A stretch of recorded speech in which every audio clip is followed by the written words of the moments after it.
Hey, what's up, everybody? Welcome back to another episode of Back to the Cardboard. This is Shannon here, and today we're going to talk about the most important person on the baseball diamond. You know, there's 9 players, and really, if you think about it, not one should be more important than another. Some say that the pitcher is probably the most important person on the field. I tend to maybe agree with that. I don't know, but really and truly, the most important person in the game, in my opinion, is the man behind the plate. That's right. The umpire is probably that. No, I'm just kidding. Well, no, yeah, probably he is the most important person on the field. But no, the catcher is the most important player on the field. I mean, to the point that you could call him sexy, right? That's kind of my title leading up to this. But anyway, I mean, they get a beating back there. Foul tips and collisions at home plate, and just the day-to-day grind just takes a toll on their body. And not only that, they have to do the thinking. Really and truly, the catcher should be the most smartest player on the field, in my opinion. He has to do the thinking for the pitcher. You know, he's got to know, along with the pitcher, of course, but he's got to know the tendencies of each batter and the tendencies of the pitcher as well. And he's got to marry those two together, more so really than the pitcher does. And they do a lot of the thinking. Unfortunately, they don't get the accolades that they should. You know, the pitcher gets the wins, and the catcher, for the most part, doesn't get any reward for a pitcher's win. And I think it would be cool if somebody could, some of you stat nerds out there, could figure out a way to get a winning percentage for a catcher. That would be cool to see which catchers called the best games with their pitchers. That would be neat. I'd like to see that. But anyway, this episode is not about catchers per se. It is about the cards that the catchers are depicted on. And I've got 3 cards that, to me, really stand out over all the others. And I know you guys probably have your favorite cards, but these are catcher cards, and these are sexy catcher cards. So let's flip the camera around and take a look at 3 of the coolest, most sexiest catcher cards ever produced. Let's do it.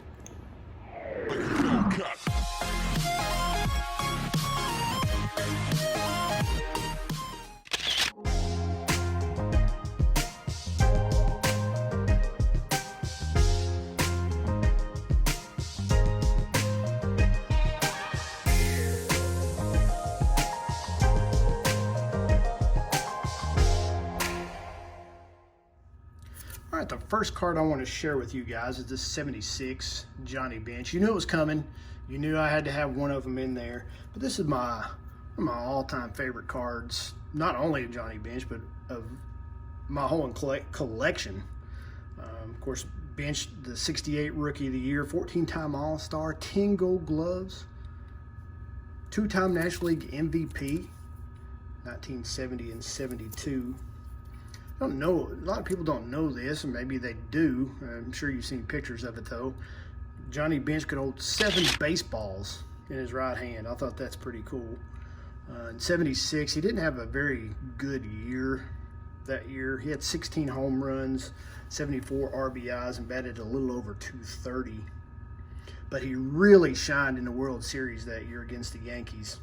In 4 games, 15 at-bats, he scored 4 runs, had 8 hits, a double and a triple, 2 home runs, 6 RBIs, and only batted over .530. In 76, Bench made $200,000. Chump change today, right? What is cool about this card is, you know, the mystery behind it. You see the look in his eyes. He's looking, presumably, up the third baseline, maybe. Possibly could be at second. Who knows? See the dust there. What is cool? We know he's at home. He's at Riverfront. One, he's got the home unis on, but also you can see the railing in the background. That's the dugout railing that was in Riverfront. But what a lot of people don't know is Johnny made popular the hinge catcher's mitt. Ended up in '66, had to go to the hinge mitt because he had had a left thumb injury, and not everybody was using them, but he popularized it. I can't really say that. It made popular the hinge catcher's mitt, and by the turn of that decade, everybody was using the hinge mitt, and still are to this day. But I guess what really appeals to me is the mystery behind it. You know, all baseball cards have some form of mystery, even portraits. You know, what's in the background, what are they looking at? You know, batting, of course, running, sliding, fielding. But this one is extra special. You got dust flying, and you knew there was something that took place. And what, I don't know. But this is number 3 on my top 3 catcher cards. The 1976 Johnny Bench. And then number 2 is this right here, the 1980 Topps Gary Carter. Now, 1980, Gary really had his breakout year. He really got out of the shadows of Johnny Bench, I guess, so to speak. And to me, probably was the premier catcher in the league. Of course, that year, the Expos were just barely edged out of the National League East by the veteran Pittsburgh Pirates. And Gary was voted to the All-Star team that year. And he also won his first Gold Glove. Ended up finishing second in the National League MVP voting to none other than the World Series champion, Mike Schmidt. But this card is a spring training card. What we do know about it is you can see there on his right shoulder there's a patch. Well, that's from the 1976 Montreal Olympics. And so this photo in a 1980 card is at least, I would say, 3 years old. Presuming they didn't wear that patch on their sleeve in 79, and I doubt if they did in 78 or even 77, if the Olympics took place in 76. This photo's at least 2 or 3 years old anyway. But he's holding up the ball, presumably showing the umpire that he just tagged somebody, and he's holding on to the ball. He held on to it. It's cool. He's got his helmet turned around backwards in standard catcher fashion, I guess. Got his wristbands on, and look on his face like something just happened. What was it? That's pretty cool. See the first base line in the background, so we know he's looking probably up the third base line once again. I assume that's probably, you see in benches too, he's almost looking up the third base line. So I wonder if that's where Topps were stationed in the stadiums. Their photographers were stationed. But that's the 1980 Topps Gary Carter, my second favorite catcher card of all time. And then last but not least, I had this card on my 2021 goals list, and that is the 1971 Thurman Munson. Of course, we know Thurman died in 1979, August of that year, in a plane crash. He was with an instructor trying to get his pilot's license. 1970 Rookie of the Year. He was on the 1970 Rookie Stars card with Dave McDonald. And this is the first time he broke out on his own.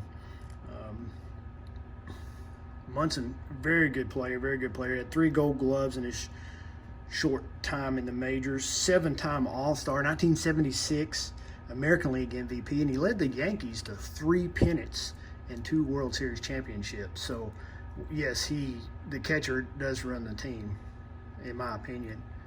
And you see most World Series championships teams have a pretty good catcher behind the plate, or catchers, I guess you could say.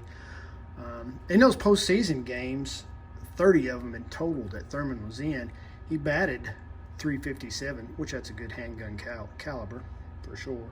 But what I like about this card is you see they're at Yankee Stadium.